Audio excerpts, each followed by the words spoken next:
After being gone for 60 plus chapters, Magna has finally returned to the manga. I've been waiting for this moment for a long time now, and I'm happy that it's actually happened. But seeing his return, along with certain reactions, has made me reflect on what made me like his character in the first place. So I thought I'd make this video explaining why I love Magna Swing. When we're first introduced to Magna, he was in charge of Asta's baptism. As you all know, this was his initiation into the Black Bulls. Asta, of course, was motivated and was willing to go through any challenge to get his robe. That's when we see Magna shoot out his flame magic exploding fireball. Asta's body instinctively reflects the magic right back at him. It's at this point Magna loses the match, but how does he react? He's absolutely thrilled. Right off the bat, we get an idea of Magna's character. He's very welcoming and isn't one to show envy towards anyone. There's not an ounce of anger or disappointment in him. He compliments Asta and says that what he did completely rocked. He then finds out that Asta has no magic and that he just lost to someone like him. His reaction there? He calls him a real man. It's then that he presents Asta with his Black Bull's robe, and once we reach the next day, he even shows Asta around the base, having a fun little time, just, touring around the base. This is one thing I both respect and enjoy what Tabata has done with Magna's character. It's very common throughout the series how supportive he is towards his comrades. We see this trend continue as we're introduced to Noelle. She acted rather rude towards both Asta and Magna, and showed a high sense of superiority towards them because of how she's a royal. This irritates Magna, but, once it's later revealed that she can't control her magic, Magna doesn't mock her in any way, but rather recognizes her flaws and brushes it off because, they're the Black Bulls. They're known as a group of failures. It's a minor moment, but it left quite an impact on me. It really made me begin to like his character, and we've only really just begun the series. Once Asta and Noelle join the Black Bulls, Magna gives them their first mission. It's a simple one, where it involves hunting boar in the village of Saucy. This mission is meant to help both gain experience and, in Noelle's case, gain more control of her magic. This mission, however, ends up being deadly due to a member of the Eye of the Midnight Sun called Heath causing issues in the village. This is where Tabata really does a great job, not just introducing the three of these characters, but demonstrating their teamwork and how this will be a core element in the series moving forward. What makes this first fight stand out to me, however, is how both Asta and Magna are commoners. While Noelle herself is a noble, Magna knows that she isn't able to control her magic, so he suggests her retreating while he continues to take on Heath.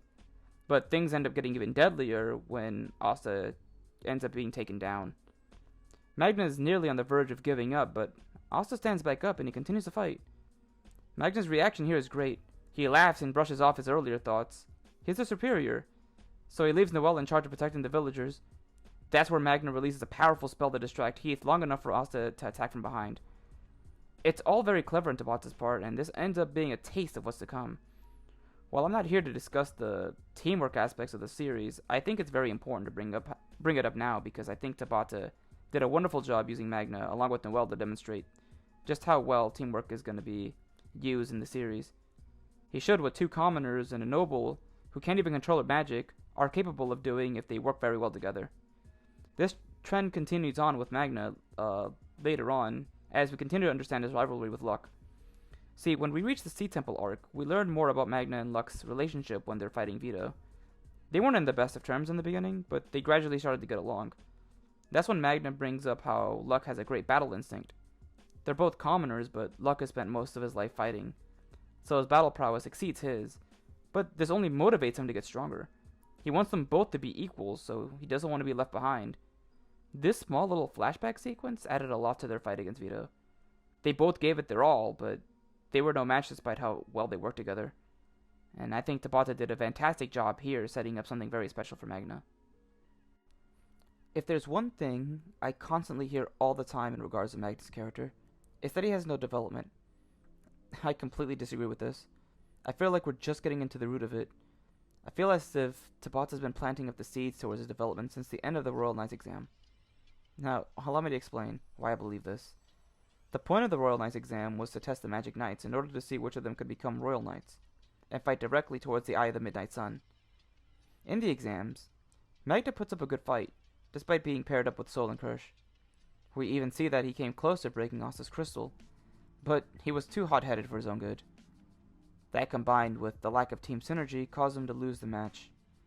Afterwards, once the exam reached its end, we come to find out that Magna isn't one of the Black Bulls to get chosen to become a Roll Knight. It's since that moment that we begin to see a change in Magna.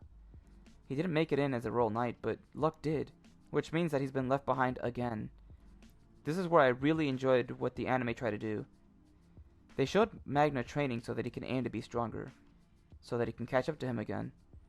It's then that we see both Magna and Vanessa come into contact with Elf Luck, and they fight it out. What Tabata does with this fight is very consistent with how we've gotten to know not only Magna, but Luck as well. Their relationship plays a key role. Magna manages to even land a hit on Elf Luck by using one of his own bomb explosive scatter shots on himself, just to manage to have an attack on Luck. Despite the difference in strength and speed, however, Magna still continues to fight on, thanks to the help of both Asta and Vanessa. Throughout the whole fight, Magna acted mostly the same around Elf Luck and kept asking him to come back. By the time the fight reaches its end, and they do manage to get him back, Luck asks if he's still a Black Bull. This is where we get to see one of my favorite moments in the series. Magna gives him a big old hug and tells him that of course he's a member of the Black Bulls. And, despite everything that's happened, the countless amount of times Magna could have been killed in that single fight, he held no resentment towards Luck. He cared for his friend and he was there to show him support. This is, once again, consistent to Magna's character throughout the story. Now let's flash forward to the current arc.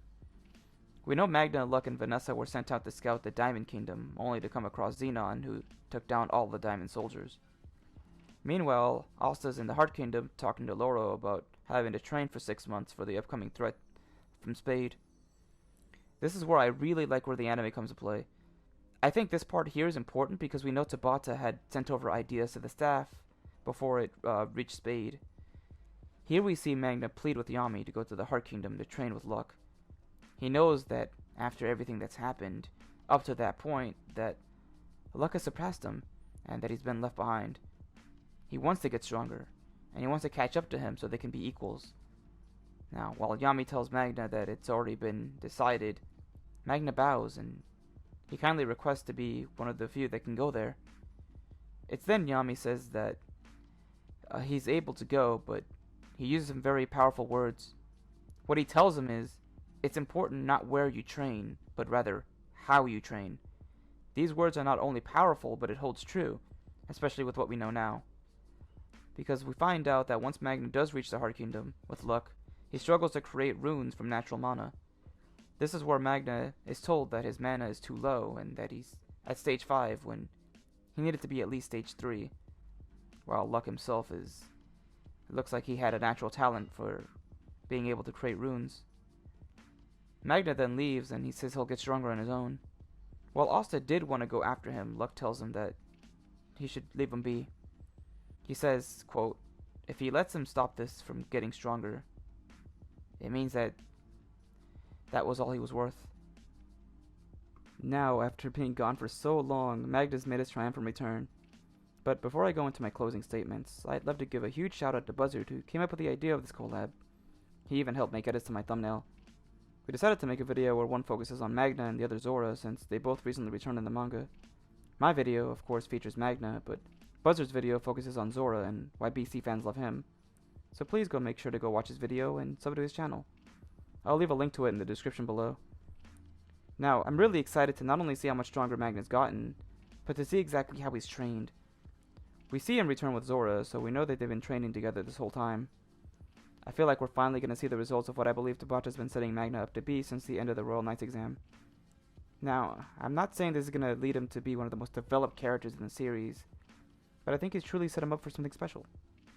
Something that fans of Magna and possibly fans of BC as a whole can appreciate and enjoy. I'm really excited for what he has planned. I think Tabata's done a good job with Magna's character so far, and it's because of what he's done with him that's caused me to truly enjoy his character. Magna is someone who holds no resentment towards any members of the Black Bulls, a great friend all around, and is there to show the support when needed. He's a commoner who is supposed to be Luck's rival, who's another commoner, but while Luck is naturally stronger due to his bloodlust and experience fighting at a young age, Magna doesn't have that. so he has to work even harder to consider himself Luck's equal, even if it means the method of finding such strength lies somewhere out of his reach. And that's pretty inspiring. So these are the reasons why he's my favorite character. I know Tabata won't disappoint with what he has in store for him. So here's looking forward to seeing his role in the Spade arc.